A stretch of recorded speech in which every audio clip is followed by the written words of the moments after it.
In today's video, I'm going to teach you how to check your app is secure in Supabase. We'll walk through the Supabase dashboard together and make sure the core security settings for authentication and data access are correctly in place.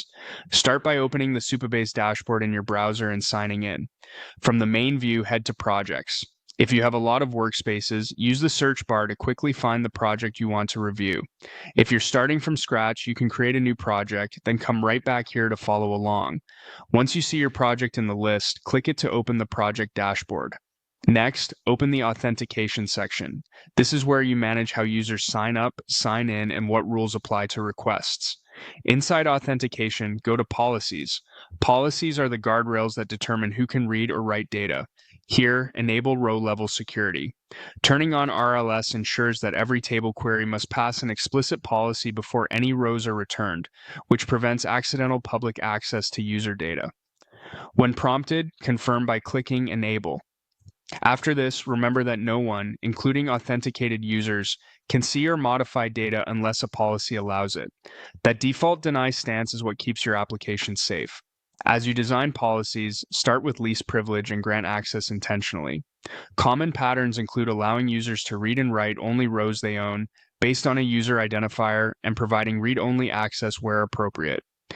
Keep your service role key on the server only, never in client code, and test critical flows with a non-admin account to confirm policies behave as expected. With RLS enabled, move to sign-in and providers. Check that only the authentication providers you intend to support are switched on. If you're using email sign-in, verify that settings such as email confirmations and secure reset flows match your requirements. For social providers, keep anything you don't use disabled. Fewer open doors means fewer potential entry points. Finally, open URL configuration. Double-check your site URL and any redirect URLs used during authentication. These must match your front-end domains exactly. Add your production domain and include your local development URL if you test from your machine. Remove any placeholders, outdated links, or wildcards you don't need.